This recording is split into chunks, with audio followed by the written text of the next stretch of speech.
agarang pagtugon. May malasakit at pag-aksyon. May dedikasyon. Serbisyo ni Mayor Vicente B. Amante at ng CIO.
Magandang umaga po sa ating lahat. Ako po si Pedrito Ito Bigueras, kasalukuyan pong pinuno ng tanggapan ng Public Employment Service Office or PESO.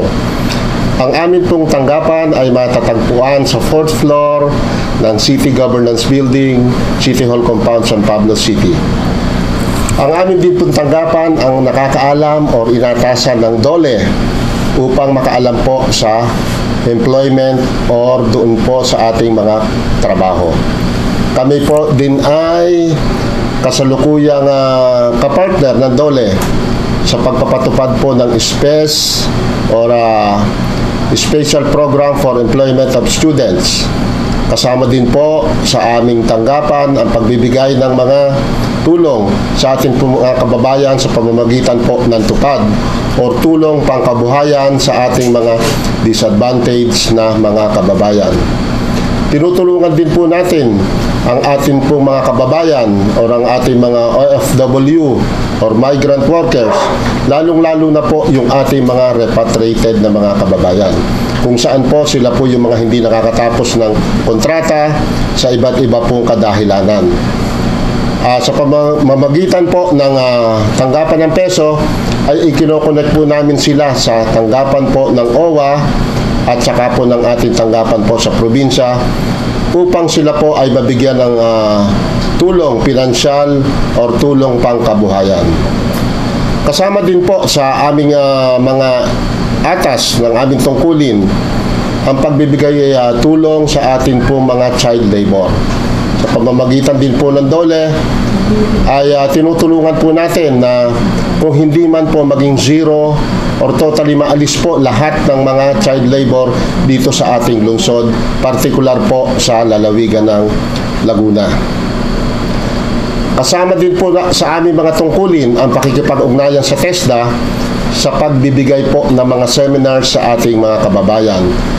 Kung meron po kayong mga groups or samahan na nais pong magpa-conduct ng seminar tungkol sa pagluluto, sa pananahi, o sa ibang seminar pa po, ay pwede po namin kayong i-connect or bigyan ng linya sa TESDA upang kayo po ay matulungan. Ang isa pa po pala sa aming mga gawain ay ang mag-conduct po ng mga job fair kung saan ay iniimbitahan po namin ang iba't ibang mga kumpanya, tanggapan na nangangailangan ng kanilang mga kawani. Sa pamamagitan po ng mga job fair ay iniimbitahan din namin ang mga kababayan natin, particular yung mga newly graduate, upang mag-apply at makakuha ng kaukulang trabaho na naaangkop kung saan po sila nag-graduate or saan sila nag-excel. Gawain din po namin ang magkaroon po ng LRA or Local Recruitment Activity. Sa pamamagitan po nito, nag-iimbita po kami ng mga kumpanya na magko-conduct po ng interview at exam mismo dito po sa aming opisina upang hindi na po magsadya pa yung ating mga kababayan o yung ating mga applicants sa mga kumpanya. Dito na po ito ginaganap sa aming opisina na matatagpuan niya po dito sa 4th floor ng City Governance Building. Ang isa pa po ay ang palatuntunan po ng DOLE, kung saan po ay tinatawag po ito na GIP. Yun po, Government Internship Program. Ang GIP po ay open po sa mga kababayan natin o doon sa mga estudyante na nag-graduate na po ng high school or college. Tumatagal po ito ng 3 buwan hanggang 6 na buwan, kung saan po ay idinidestino namin sila sa mga tanggapan po ng atin pong City Hall or doon po sa mga pampublikong tanggapan or sa gobyerno. Sila po ay susweldo ng atin po katumbas po ng ating mga minimum wages. Ang pagkakaiba po nito sa SPES, ang SPES po ay 20 days lang po. At ito po ay ating ibinibigay sa mga estudyante na kasalukuyang enrolled. At ang kanila pong panahon ng pagtatrabaho ay itinatapat po natin doon sa bakasyon. Kasi ito nga po ay programa para po sa ating mga estudyante. So 20 days po, sila po ay sumusweldo ng simula hanggang 400 hanggang 500 a days. So sa loob po ng 20 araw ay makakatanggap po sila ng halagang 8,000 pataas. So ito po ay malaking tulong sa ating mga estudyante para po sa kanilang mga enrollment. Ang amin pong pinararating po namin ang pagbati sa inyong lahat at pasasalamat sa pag-suporta nyo po sa mga gawain o trabaho po ng aming tanggapan. At syempre po sa tanggapan ng aming punong lungsod, pinararating po namin ang pasasalamat sa inyong lahat sa pangunguna po ng aming punong lungsod, Mayor Vic Amante, ang aming pong City Administrator Larry Amante. Ang amin para po sa ating mga kababayan na magtatanong, ang amin nga pong tanggapan ay matatagpuan sa 4th floor ng City Governance Building. Pwede po kayong tumawag sa aming telepono kung meron po kayong mga katanungan. Pwede po kayong tumawag sa 503-3112 or sa amin pong cellphone number 0985-652-6522 or mag-email po sa amin pong Gmail account sa pesosanpablo@gmail.com. Pwede rin po kayo mag-message sa amin pong Facebook account or sa aming Facebook Messenger. Hanapin nyo lang po ang Peso San Pablo. Yan po ang aming aktibong Facebook account at ang amin pong Facebook page ang Peso San Pablo City. Kung meron po kayong katanungan, ay malugod po namin kayong sasagutin.